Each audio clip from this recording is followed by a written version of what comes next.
Le chemin des Pioches à Montbazin dans l'Hérault est l'esprit de la loi. Un chemin d'exploitation agricole comme on n'en fait plus. Un cas d'école, un exemple national. Ou une maltraitance de l'histoire, de l'environnement, voire des fondements du droit. Montbazin. Quelques repères historiques.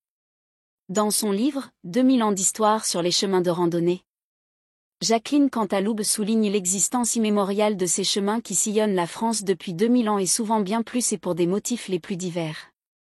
Un point commun cependant. Le chemin fut pour les hommes le premier moyen de communiquer. L'homme préhistorique allait d'abri en abri, les Gaulois suivaient des pistes dont les Romains reprirent les tracés pour construire la Via Domitia, la Via Aurelia, la Via Agrippa. Les siècles ont passé et chacun a laissé des chemins qui font partie de notre patrimoine. Patrimoine historique, religieux, architectural, paysager, humain. Bien au-delà de la notion contemporaine de randonnée orientée vers la découverte et la marche comme exercice philosophique.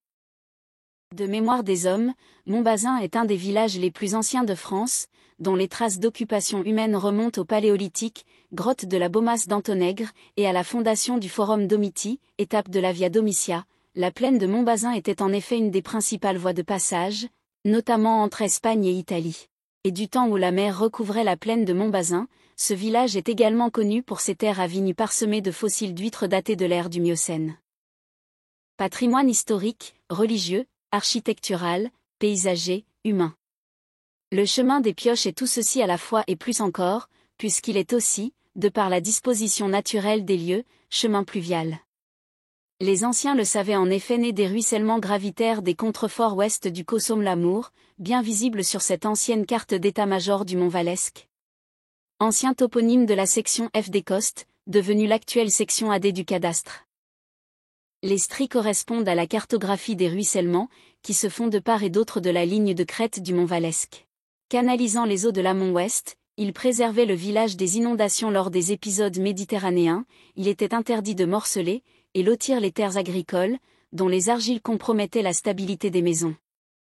Spécialiste de l'aménagement des zones humides en Languedoc, et plus particulièrement de l'étonnant, parcellaire rayonnant, de l'étang de Montady, à proximité de Béziers, Jean-Loup Abbé, historien médiéviste de l'Université de Toulouse, retrace l'histoire des interactions entre le milieu et l'homme, toujours à la recherche de nouveaux profits, et des conséquences de ces transformations des paysages languedociens, cachant parfois des aqueducs souterrains rythmés par des puits. Et l'apparition des habitats groupés tels les circulades saintes de Rempart. Montbazin est en effet une circulade castrale répertoriée dans le cartulaire des Guillem des 1113. Cette photo aérienne des années 1963 illustre parfaitement cette organisation parcellaire de part et d'autre du chemin des Pioches connu pour la Garenne, section F des Costes, actuellement AD. Pioche, ou Puèche, Petit Mont, Coste, tous toponymes témoignant du relief de cette section, dont la déclivité se fait de l'amont ouest vers le lit de la Veine en contrebas. Les maisons les plus anciennes se sont construites au sud du chemin des Pioches, qui les préservait des eaux. Peut-on nier l'existence même de ce chemin ? Peut-on nier sa fonction de communication entre les parcelles pour leur utilisation et leur exploitation ? Peut-on priver un bien de tout accès ? Ceci explique que le droit d'accès et d'usage d'un chemin d'exploitation agricole s'applique sur la totalité de l'assiette foncière du chemin. Sur cette photo aérienne, plusieurs parcelles ne sont en effet accessibles que par le chemin des Pioches, entre autres l'actuel AD 64, anciennement 214, l'AD 08, anciennement 73, l'AD 09 est tout à fait en aval, l'AD 46 né de la 205 Valesque, accessoirement la parcelle AD 51. Comme le précise l'acte d'achat de ce chemin en 1920, il s'agissait de l'aisance et dépendance de la parcelle AD 64 anciennement 214.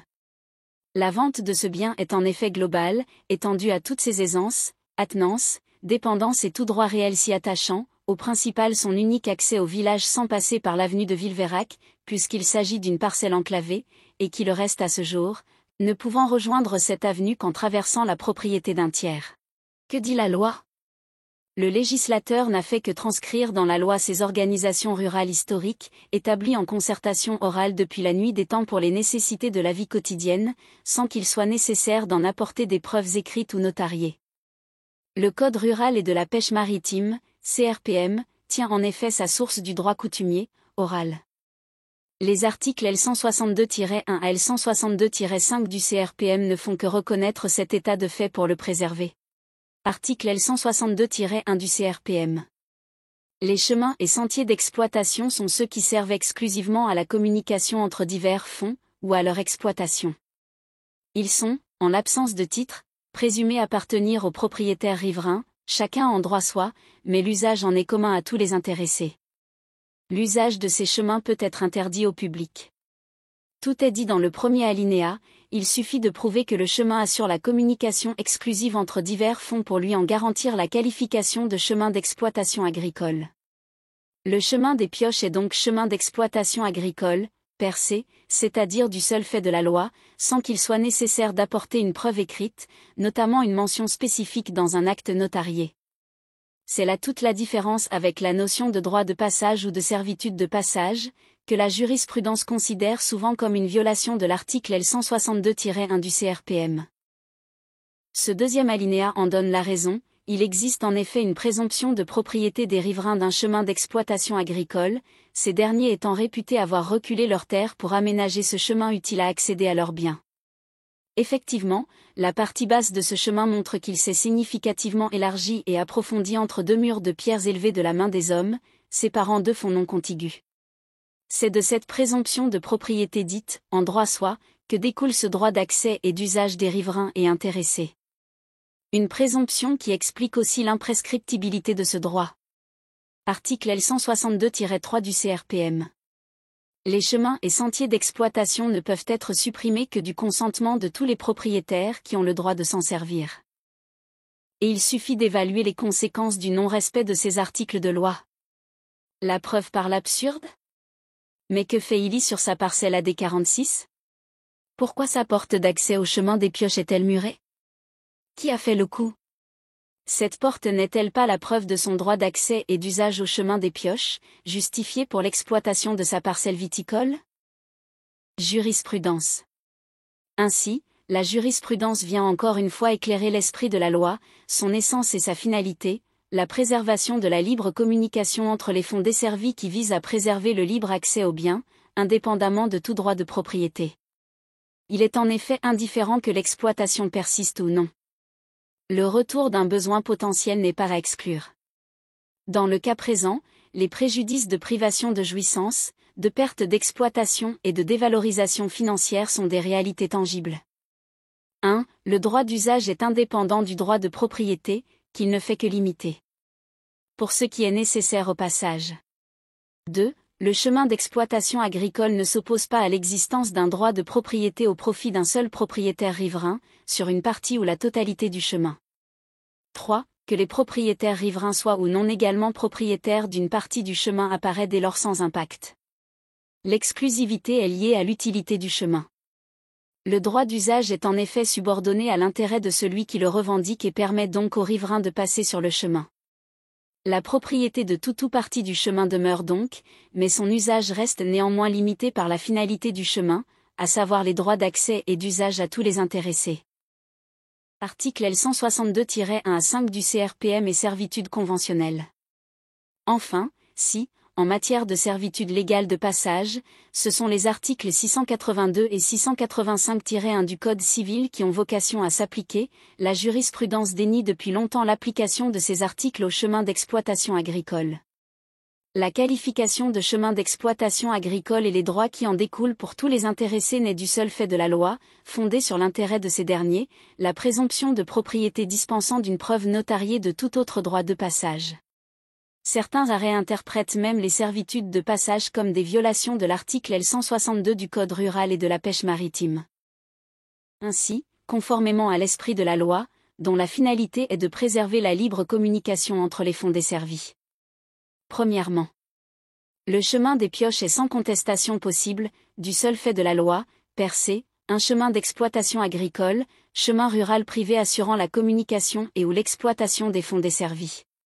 Deuxièmement, les riverains, présumés avoir reculé leurs terres pour aménager ce chemin d'intérêt commun, bénéficient, du seul fait de la loi, d'une présomption de propriété dite en droit soit, c'est-à-dire jusqu'au mi-temps, milieu, du chemin sur toute la longueur de leur parcelle.